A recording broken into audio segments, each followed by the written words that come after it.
nobody seems to know what the facts are.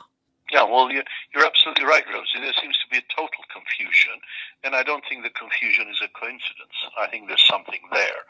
But let's try and organize this in a way. We indeed spoke last autumn, and I think the reason we had spoken was the judgment that came out of Strasbourg in October, if I'm not mistaken, whereby some pushbacks that the Cyprus government had carried out were found by the European Court of Human Rights to have breached those persons' human rights. So we have that as a starting point, and perhaps in trying to deal with the matter in an organized way, we can divide it in two. We can look at the legal situation, and we can look at the factual situation. The legal situation is to some extent settled in the sense that we have the judgment from the European Court. The Cyprus government has been found to have violated these persons' human rights, and this should not have been repeated. Now, it's a question of finding out whether they have continued this practice or whether this has stopped. But I'll leave it there for a while and come to the other argument, which is, what is the factual situation? Because the law is always applied on the facts in place. Now, what are the facts? I think the reason we are confused about the facts is that the government is not coming out clean about it. If there were boats belonging to the Republic of Cyprus, I'm sure there is a log on the boat that can be made public.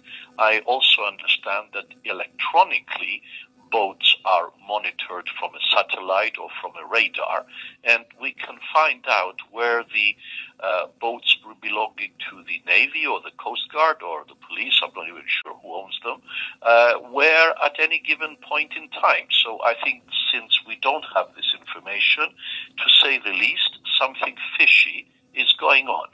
Now, all this has become even more serious because deaths have occurred, people have drowned. Even that we don't know. People are talking about 18, 20 people. People are talking about 2 or 3 boats.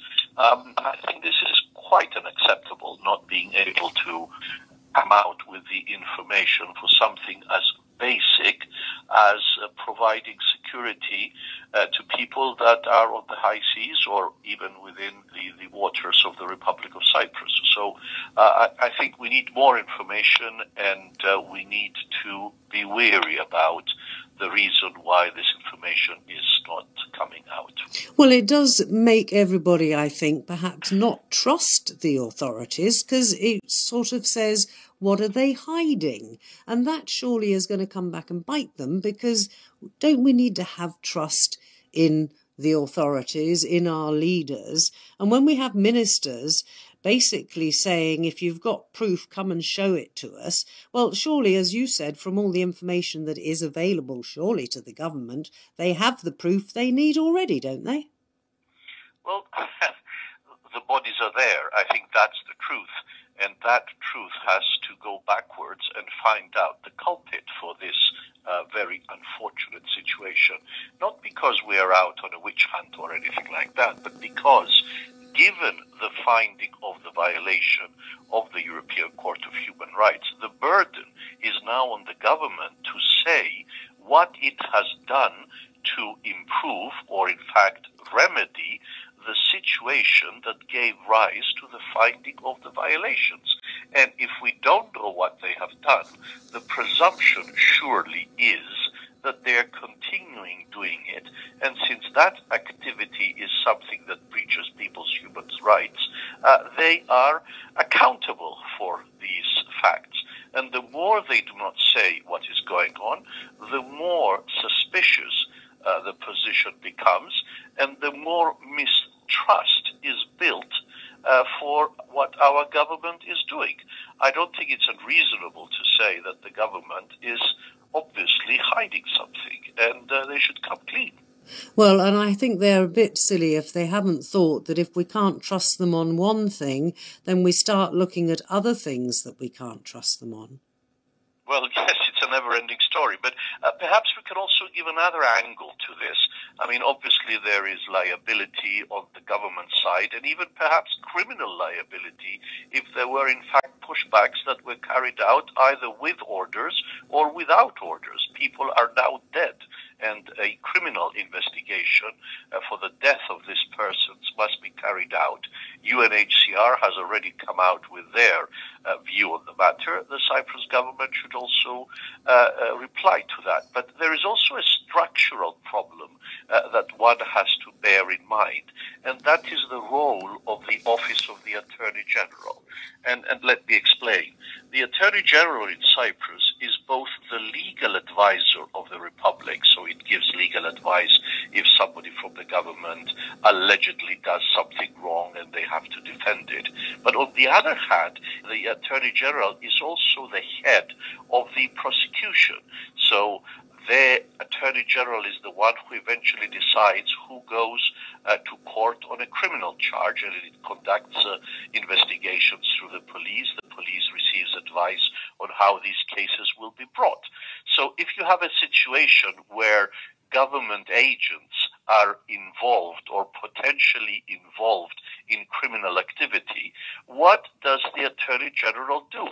Do they prosecute these agents of the government, or do they give legal advice how to avoid this?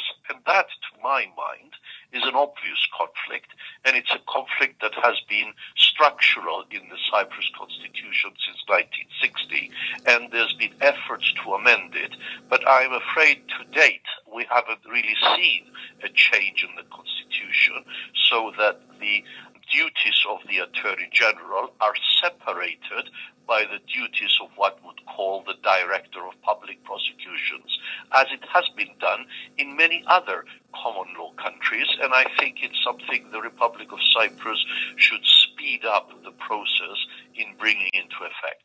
Well, it's something, if I recall correctly, that our president said he would do very sharply if he was elected as president. He's been there a couple of years now. Has anything moved forward? Well, you're absolutely right. He's now 2 years into the term of his office, and nothing has been done other than, if I remember well, about 6 months ago, a special commission was set up under the Attorney General to consider how to amend the Constitution, because I understand their position is the matter is very complicated, whereas on the other hand, I remember very well that there is a private member's bill that has already been filed before the House of Representatives, where an effort to amend Article 113 of the Cyprus Constitution, which is exactly this point, is before the House. So the President hasn't done anything, the House hasn't proceeded either, and the advisory committee that the Attorney General, I understand, is presiding, hasn't come up with their report. So I wonder how long it will take them to do so, and when eventually this part of the Constitution will be amended, because there is a structural conflict of interest. This is not a question of who is in power, it's a question of design, because in 1960, when the Constitution was created, this was not considered to be a problem, whereas now, in 2025, it is obviously a problem, and one that requires urgent attention. It's a bit strange to me, perhaps I'm a little bit naive about these things, but why would the person whose job delineation is going to be changed be put in charge of the commission that's looking at how to change it? Isn't that a conflict of interest? Well, yeah, that doesn't really make much sense, but let's hope that this is the smallest of the problems, and the big question, which is to amend the responsibility that the Office of the Attorney General has, and put on one side the duties as a Director of Public Prosecution, and on the other side the duties of the legal advisor of the state, so that we can avoid a conflict of interest, and so that justice could actually be done for people who are trying to fight justice for crimes that have been committed. Let's go back, if we may, finally, to those boats and the pushbacks. The European Court found Cyprus in breach. Now, if we've carried on doing the same thing, do they have any comeback more than a slap on the wrist to say, get on with what we said last time? Oh, very much so. You see, a judgment of the European Court has three levels. The first level is the compensation that one gets. The second level is the individual measures that one has to have to remedy the situation that was found to be breach of human rights. And the third level, which perhaps is the most important for the society, is what people call general measures. Well, at general measures, the state has to take administrative or legal action in order to amend the framework which brought about the violation of human rights. And I think that is what is needed. And given that the finding of the violation was last October, the government must actually move very quickly to get their act together because, as we can see, people are dying, and that is not on. I mean, that should not be allowed to continue. Well, and let's hope as well that the idea that Syria is now a safe place to be is looked at again. We were at the forefront of the countries saying several months ago when Assad was removed that, oh good, everybody can go back now, but that's not actually quite the peaceful place that people said it was, and well, so we should be looking again, should we not? Oh yeah, look at 2 weeks ago. I mean, a lot of people were killed, and this notion of pushback is something that has to be dealt with, both because the judgment of the European Court says so, but also because politics on the ground have brought about changes. And don't forget those poor asylum seekers in the summer who were pushed back into the buffer zone and were not allowed to apply for asylum, even though actually in the end they were taken in by the government and processed according to the law and the international conventions Cyprus has contracted to abide by. So pushbacks do not only happen at sea, they happen in the buffer zone, and the Cyprus government would be well advised to sort out this mess that it got itself into before more people lose their lives. Indeed. Achilleas Demetriades, human rights lawyer, many thanks once again for joining me on the programme.